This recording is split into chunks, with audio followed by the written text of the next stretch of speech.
Baiklah, bismillahirrahmanirrahim. Bismillahirrahmanirrahim. Assalamualaikum warahmatullahi wabarakatuh. Kita lanjut ya. Kalau pada video sebelumnya kita sudah membahas mengenai apa itu kalam dan pembagian kalam atau pembagian kata di dalam bahasa Arab, yaitu ada isim, fiil, dan huruf, dan sudah kita bahas mengenai isim, maka kita akan lanjut sekarang membahas mengenai fiil dan huruf. Nah, di sini seperti yang tertera pada video sebelumnya, fiil merupakan kata kerja. Nah, di sini fiil secara mudahnya untuk difahami adalah merupakan kata kerja. Fiil adalah kata yang menunjukkan terjadinya sesuatu pada waktu tertentu. Jadi berkaitan dengan waktu. Apa yang dimaksud dengan berkaitan dengan waktu? Di sini adalah di dalam bahasa Arab, penggunaan fiil atau kata kerja dibagi berdasarkan waktunya. Jadi ada fiil yang digunakan untuk menunjukkan masa yang sudah lewat, masa yang sedang dilakukan, dan perintah. Jadi beda-beda ya. Nanti akan kita bahas lebih lanjutnya. Oke.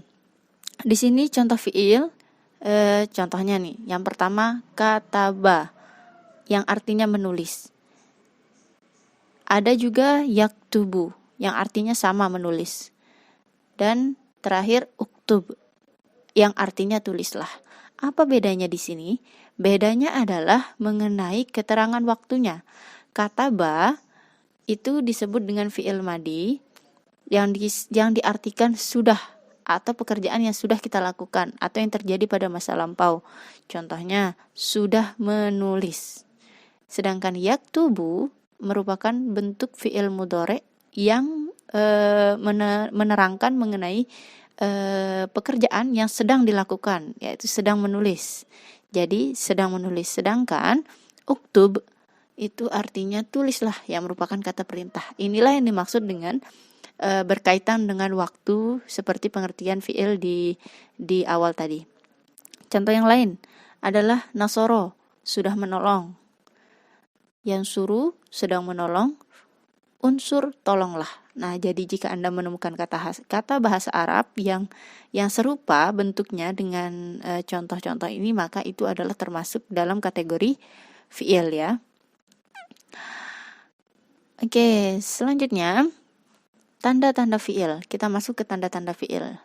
Yang pertama, tanda fi'il yang pertama adalah maaf ya, agak lama. Jadi di sini tanda fi'il yang pertama adalah diawali oleh huruf qad. Nah, contohnya qad qamatis shalah, qad yazhabu zaidun. Nah, di sini ada kata qad. Setelah kata qad ini, maka itu adalah fi'il, disebut dengan fi'il. Qoma, yazhabu. Setelah kata qad ini disebut dengan fi'il. Itu maksudnya diawali oleh huruf qad. Nah, selanjutnya tanda yang kedua. Tanda yang kedua adalah diawali oleh huruf sin atau saufa. Sa atau saufa, sama seperti qad di atas. Contohnya, sayahduru, saufa yahduru. Setelah sin dan setelah saufa ini merupakan fi'il. Ingat ya, setelah sin dan saufa ini merupakan fi'il. Oke. Selanjutnya tanda yang ketiga. Tanda yang ketiga adalah diakhiri oleh ta ta'nis as-sakinah. Nah, contohnya di sini qalat, talabat, qomat. Ini yang disebut dengan ta ta'nis as-sakinah. Kata yang bersambung dengan ta ta'nis as-sakinah ini disebut dengan fi'il. Qoma, talaba, qalat. Jadi kata yang bersambung dengan ta ta'nis as-sakinah ini disebut dengan fi'il. Tanda yang keempat. Tanda yang keempat, ingat ya, tiga tanda di atas ini. Jadi sekali lagi diingat betul-betul dimasuki oleh qad, saufa atau sin, dan ta ta'nis as-sakinah. Adapun untuk tanda-tanda fi'il yang lain secara lebih mendalam akan kita bahas lagi nanti pada pembahasan selanjutnya. Nah, selanjutnya yang ketiga pembagian kata adalah huruf. Di sini huruf adalah setiap kata yang tidak memiliki arti apa-apa atau tidak bisa difahami maknanya kecuali setelah disambung dengan kata lain.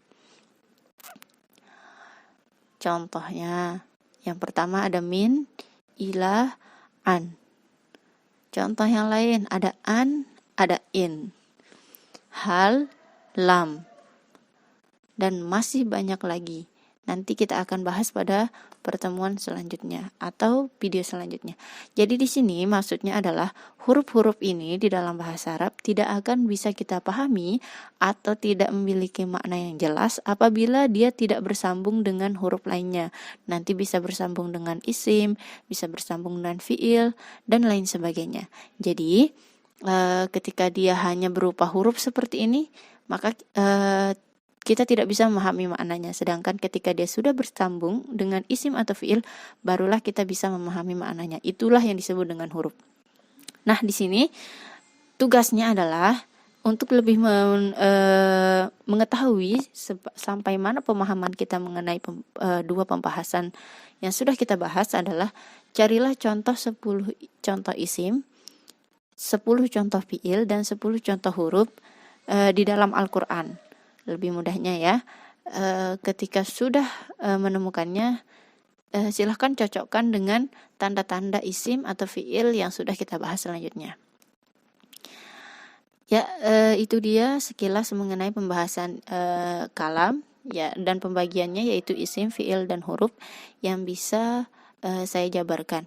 Kurang dan lebihnya mohon maaf. Wallahul muwaffiq wal hadi ila sabilir rasyad. Wassalamualaikum warahmatullahi wabarakatuh.